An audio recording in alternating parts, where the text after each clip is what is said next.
இது நம்ம மதுரை 360. சப்ஸ்கிரைப் பண்ணுங்க, பெல் ஐகானை கிளிக் பண்ணுங்க, வர வீடியோஸ் சந்தோஷமா பாருங்க. சூப்பரா எங்க தொட்டு பாரு ஓ மதுராசி மദ്രാசி மதுரவாசி வீரம் பிறந்த ஊரு. நிறைகள் குறைகளை தான் சொல்றாங்க. அது அவங்க கேட்கணும். இது ஜனநாயக நாடு, யார் வேணாலும் கருத்து சுதந்திரம், யாருனாலும் பேசலாம். அதுக்கு ஏன் அவங்க தடை பண்றாங்க? இந்த ஒரு சாரம் கட்டுறதுக்கு 1500 ரூபா கேட்பான். அவன்கிட்ட 300 ரூபா குறைக்க சொன்னா பிளக்ஸையும் சேர்த்து எடுத்துக்கிறோன்றான். அப்படியெல்லாம் நாங்கள் தளபதியை பார்த்து அளவு பண்ணி இப்படி பண்ணியிருக்கோம். ஒரு சட்டுன்னு தூக்கி போட்டுட்டாங்க. இல்லை, இது திட்டமிட்டு நம்ம படத்தை நம்மளோட வளர்ச்சி, எங்கள் அண்ணனோட வளர்ச்சிக்கு தருக்காக பண்ணுறாங்க. ஆனால் ஒரே ஒரு விஷயம் சொன்னோம்னா, அண்ணே சொன்ன மாதிரி தான், நீதி தாங்க ஜெயிக்கும், நியாயம் தான் ஜெயிக்கும், என்ன கொஞ்சம் லேட்டாக ஜெயிக்கும். ஏன்னா ஒரு நல்ல படத்துக்கு தடைகள் வருவது தமிழ்நாட்டுக்கு தலையெழுத்து ஆகிப்போச்சு. தமிழ்நாட்டுக்கு இன்னைக்கு நேற்று கிடையாதுங்க, எங்கள் தளபதிக்கு அது வழக்கமாகவே ஆகிப்போச்சு. அதை உடச்செறிஞ்சு தான் நாங்கள் படம் பார்த்துக்கிட்டு இருக்கோம். இன்னைக்கு நேற்று கிடையாது. அவங்க ஒழுங்காக இருந்தால் நாங்கள் இந்த மாதிரி நாங்கள் படம் எடுப்போமா? அவங்களோட குறைகளை தான் நாங்கள் சொல்கிறோம். முடிஞ்சால் திருத்திக்கோங்க, இல்லைனா நீங்கள் ஆட்சியை கழிச்சிட்டு வீட்டுக்கு போகலாம், நாங்கள் பார்த்துக்கலாம். அதை நாங்கள் பார்த்துக்குறோம், எங்கள் அண்ணன் பார்த்துக்குறாரு. மதுரையில் ஒரு அமைச்சர் பேட்டி கொடுத்துருந்தாரு. அவர் என்ன சொல்லியிருந்தாங்கன்னா, நாங்கள் அதிமுக, நாங்கள் அண்ணா கண்ட இயக்கம், எங்கள் வளர்ப்பு இந்த மாதிரி தான், எங்களுக்கு சகிப்பு தன்மை இருக்குது. யார் வேணால் ஜனநாயகத்தில் யார் வேணால் என்ன வேணால் எடுக்கலாம், நாங்கள் யாரும் இது பண்ண மாட்டோம்னு சொல்லிட்டு இன்றைக்கி நடக்கிறது ஃபுல்லாமே அந்த அண்ணா கண்ட இயக்கத்தை அசிங்கப்படுத்துகிறாங்க. அதாவது போய் கிழிக்கிறது, இது பண்ணுறது. ஒரு கருத்துரிமையை கூட அவங்களால தாங்கிக்க முடியலன்னா இவங்க எப்படி ஆட்சியை நடத்துகிறாங்க நீங்களே பார்க்குறீங்க. தலைவர் பாட்டில் ஒரு வரிகள் ஒரு அச்சங்கள் உனை கண்டு அச்சப்படும், அந்த பாட்டு அவருக்கு மட்டும்தான். ஏங்க மற்ற எந்த நடிகருமே பார்த்தீங்க, ரஜினி ட்விட்டரில் போட்டிருக்காரு, கமலஹாசன் ட்விட்டரில் போட்டிருக்காங்க, விஜய் சேதுபதி, சிவகார்த்திகேயன் ரசிகர் கூட இன்றைக்கி தளபதி விஜய் அவர்களுக்கு ஆதரவு தெரிவிச்சிருக்காங்க. ஆளுங்கட்சி அவங்க ஏன் இப்படி பண்ணுறாங்க எங்களுக்கு ஒன்றும் புரியலை. ஒரு தடவை 2 தடவை பார்த்தா இது எங்களுக்கு என்ன சொல்கிறதுன்னா பழகிருச்சு. இலவசமாக கொடுக்குறத விஜய் எதுக்குறாரு, ஆனால் அவர் இலவசமாக கொடுக்குதான்னு சொல்லி கேட்குறாங்க. இவங்க அரசியல்வாதி, மக்கள் ஓட்டு போட்டிருக்காங்க, மக்களை அடிமையாக்கிறதுக்காண்டி கொடுக்குறாங்க. நாங்கள் அப்படி கிடையாது. தளபதின்ற பேரில் நட்பணி பண்ணுறோம். நாங்கள் அரசியல்வாதி கிடையாது. எங்களுக்கு மக்கள் ஓட்டு போடலை. எங்களோட கை காசை வெட்டியாக விளம்பரமாக செலவு பண்ணாமல் 4 பேருக்கு பயனடைய மாதிரி லேப்டாப் கொடுக்குறோம், ஊனமுற்றுவதுக்கு சைக்கிள் கொடுக்குறோம், பள்ளி குழந்தைகள் நோட்டு கொடுக்குறோம். அரசியலெல்லாம் கேட்குறாங்க, நீங்கள் சும்மா 4 இடத்துல நோட்டு கொடுக்குறீங்க, 4 இடத்துல லட்டு கொடுக்குறீங்க, எங்களால் முடிஞ்சதை நாங்கள் கொடுக்க முடியும். நீங்கள் அதை கூட உங்களுக்கு கொடுக்க வக்கு இல்லையே. அதை கொடுக்க வக்கு இல்லாமல் எதுக்கு எங்கள் தளபதி விமர்சனம் பண்ணுறீங்க? நாளைக்கு கலெக்டர் ஆஃபீஸில் எல்லா ரசிகரும் சேர்ந்து அதே மிக்சி கிரைண்டர் எல்லாத்தையுமே தூக்கி போட போகிறோம். இது உண்மை. அவங்களால பேனரை மட்டும்தான் கிழிக்க முடியும், ஷோ வேணால் ஓட விடாமல் பண்ண முடியும், மற்ற வேறு அவங்களால பண்ண முடியாது. புரியுது அவங்களுக்கு? ஆனால் அதே மாதிரி எல்லாத்தையுமே எல்லா மக்களோட சேர்ந்து இதே கலெக்டர் ஆஃபீஸில் எல்லாத்தையுமே தூக்கி போட போகிறோம். அது ரைட்டு. அன்னைக்கு ஒரு காலகட்டத்தில் அவங்கள பற்றி நம்மளுக்கு பேச வயசு இல்லை. மாண்புமிகு முதலமைச்சர் அம்மா அவங்க ஒரு தெய்வமாயிட்டாங்க. அவங்கள எம்ஜிஆர் அவர்கள் இறந்த போது அவங்கள தள்ளி விட்டாங்க. உண்மையா இல்லையா? இன்னைக்கு ஒரு ஆலமரமாக எந்திரிச்சு நிற்கிறாங்க அதே அம்மா. இன்னைக்கு நேற்று விஜய் என்னன்னா கேவலப்படுத்தினாங்க. அதே மாதிரி டைம் டு லீட், வருவார், ஆட்சி புரிவார், டைம் டு லீட், ஜெயிப்பார். எல்லா பேருக்கும் பயம் வந்துருச்சு. கொஞ்சம் இல்லை, அள்ளு விட்டுருச்சு. படத்துலேயே நிறையா சீன் அப்படி இருக்குது, ஒத்துக்குறோம். ஆனால் அது உண்மையை தானே சொல்லியிருக்காரு, எதுவும் பொய் சொல்லலை. நேற்றுலாம் ஒரு அமைச்சர் எம்எல்ஏ அப்படியே சொல்கிறாரு, எம்எல்ஏ மணியாக பேசுகிறாரு. அவர் பாட்டுக்கு இன்னும் 1/2 மணி நேரத்தில் காட்சியெல்லாம் நிற்கலாம், இங்கே தேட்டருக்கு ஏதாச்சும் அசம்பாவிதம் ஆனால் நாங்கள் பொறுப்பில்லை அப்படின்றாரு. அப்போ அவர் தான் தூண்டல் பண்ணுறாரு. உம்முன்னு இருந்தவங்களும் அவர் ஊசி பேசி விட்டு, கம்முன்னு இருந்தவங்களும் கடுப்பேற்றி விட்டு இப்போ ஜம்முன்னு எங்கேயாச்சும் இருப்பார். அப்படிதான் சொல்லணும். உங்களால் பேனரை மட்டும் தான் கிளிக்க முடியும், எங்கள் தலைவரோட இமேஜை கிளிக்க முடியும். ஆனால் உண்மையில் அவரை ஏன் ஒன்றுமே இல்லைங்க, அவர் லைட்டாக கைது பண்ணுறது மட்டும் ஒரு அறிக்கை விடட்டும். தமிழ்நாட்டில் என்ன நடக்குன்னு பார்த்துக்கோங்க. திரைப்படத்துலேருந்து காட்சி எடுத்துக்கிறான், மக்கள் மனசில் பதிஞ்ச காட்சி உங்களால் அளிக்க முடியுமா? அது முடியாது. அதுதான் தளபதி. சிவாஜி படத்தில் ரஜினி சார் நடித்த சிவாஜி படத்தில் ஒரு டைலாக் வரும், சும்மா இருந்தவனை நோண்டி சூப்பர் ஸ்டார் ஆக்கி விட்டீங்கன்னா, அதே கணக்கு தான், வேறு எதுவுமே கிடையாது. அதே கணக்கு தான் படத்தில் டைட்டில் கார்டே போடுறாங்க. இக்கதையில் வரும் அனைத்து சம்பவங்களும் கற்பனையே, யாரையும் குறிப்பிடவில்லை. அப்புறம் எதுக்கு நீங்கள் இவ்வளோ கோவப்படுறீங்கன்னு எங்களுக்கு ஒன்றும் தெரியல.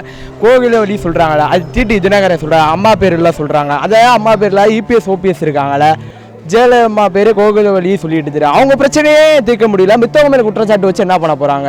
அவங்க வேலையை பார்த்துட்டு அடுத்த வேலையை பார்க்க சொல்லுங்கள், அவ்வளோதான். புரட்சி திலகம் எம்ஜிஆர் அவர்கள் பார்த்து அந்த ஆளுங்கட்சி அப்போ ஆண்ட ஆளுங்கட்சி பயந்துச்சான் ஒரு நடிகர் அவரை பார்த்து பயந்துச்சுன்னு சொல்லி கேள்விப்பட்டிருக்கேன் நான். இப்போ ஒரு நடிகரை பார்த்து ஆளுங்கட்சி ஆண்ட கட்சி பயப்படலாம், அது எங்கன்னா விஜயன் தான். நேர்மையான ஓட்டு அதுதான் எங்கள் அண்ணன் எதிர்பார்க்குறாரு. அந்த ஓட்டை வந்து இப்போ ஒருவரல் புரட்சி மூலயமா கொண்டாண்டார்.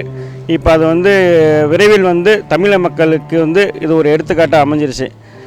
மக்களுக்கு வந்து ஒரு நல்லாட்சி அமையணும், அதுக்கு வந்து நேர்மையான ஓட்டு விழுவணும். 49P இன்னொன்று மக்களுக்கு வந்து எடுத்து சொல்கிறார். அதான் முன்ன சொன்ன மாதிரி இப்போ என்னோடய ஓட்டை ஒருத்தன் கள்ள ஓட்டு போட்டாங்கன்னா அந்த 49P போய் மேல்முறையீடு பண்ணி அந்த ஓட்டை திரும்பி வாங்கி நம்ம பெற்றுக்கொள்ளலாம்.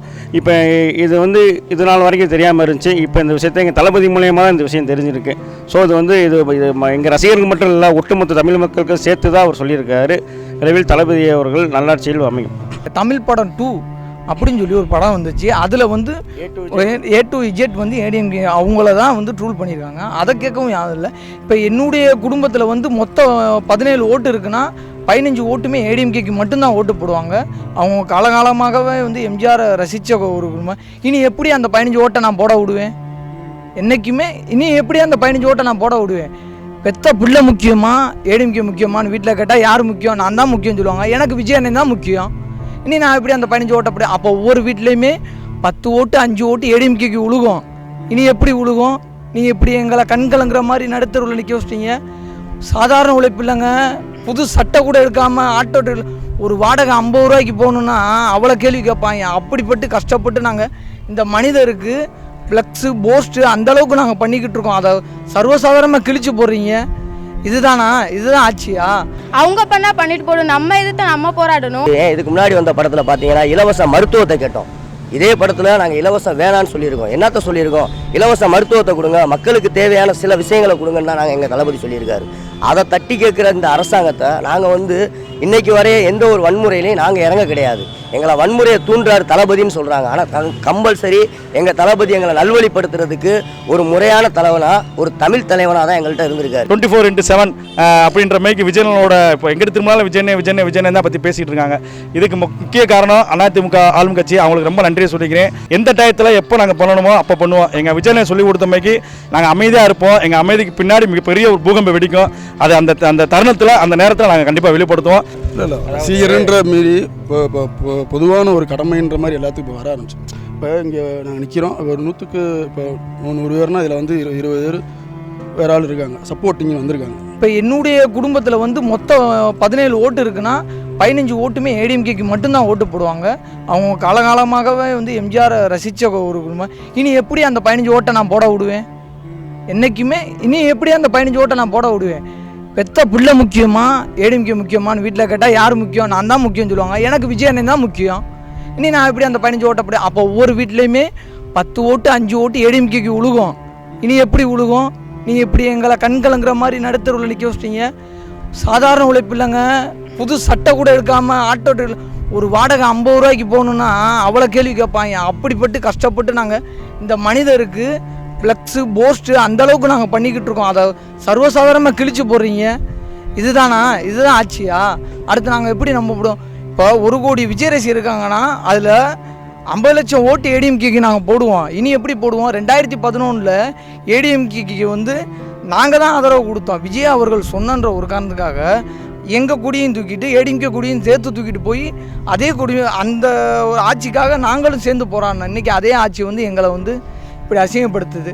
சரி, எல்லாமே நன்மைக்கு தான். எண்ணம் போல் வாழ்க்கை, விரைவில் எங்கள் கைகள் ஓங்கப்படும், ஒரு விரல் புரட்சி மாறும்.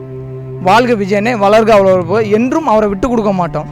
அவரே எங்கள் தெய்வம், அவரே எங்கள் மூச்சு. இப்போ 1 கோடி விஜய் ரசிகர் இருக்காங்கன்னா அதில் 50 லட்சம் ஓட்டு ஏடிஎம்கேக்கு நாங்கள் போடுவோம். இனி எப்படி போடுவோம்? 2011 ஏடிஎம்கேக்கு வந்து நாங்கள் தான் ஆதரவு கொடுத்தோம். விஜய் அவர்கள் சொன்னன்ற ஒரு காரணத்துக்காக எங்கள் கொடியும் தூக்கிட்டு ஏடிஎம்கே கொடியும் சேர்த்து தூக்கிட்டு போய் அதே கொடி அந்த ஒரு ஆட்சிக்காக நாங்களும் சேர்ந்து போகிறாங்க. இன்றைக்கி அதே ஆட்சி வந்து எங்களை வந்து இப்படி அசிங்கப்படுத்துது. சரி, எல்லாமே நன்மைக்கு தான். எண்ணம் போல் வாழ்க்கை, விரைவில் எங்கள் கைகள் ஓங்கப்படும், ஒரு விரல் புரட்சி மாறும். வாழ்க விஜயனே, வளர்க அவ்வளோ, என்றும் அவரை விட்டு கொடுக்க மாட்டோம். அவரே எங்கள் தெய்வம், அவரே எங்கள் மூச்சு. வழக்கம் போல் இவருக்கு ஏகப்பட்ட தடை, ஒரு நாள் மாறும் தரமான படை. நாங்கள் அதற்காக கொடுப்போம் தரமான விடை. ஒரு விரல் புரட்சி ஓங்குக. தமிழ தளபதி எங்கள் இளைய தளபதி விஜயனின் கைகள் விரைவில் ஓங்கும். ரொம்ப நன்றி. இதை மீடியா வந்து எங்களுக்கு ஃபுல் சப்போர்ட் பண்ணதுக்கு அனைத்து மீடியாவுக்கும் நன்றி. மதுரை 360 சேனலுக்கு எங்கள் ரொம்ப நன்றி தெரிவிச்சுக்கிறோம். நன்றி, வணக்கம். இந்த புழுக்கம் ஏற்பட்டால் மழை பெய்கிற மாதிரி ரொம்ப நெருக்கடி ஏற்பட்டால் இந்த தகுதியான மனிதர்கள் ஆட்டோமேட்டிக்காக உள்ள கொண்டாந்து சேர்த்துரும். அங்கே ஒருத்தன் கிளம்பி வருவான், அடிபட்டு நொந்து நூலாகி அவன் லீடராக மாறுவான்.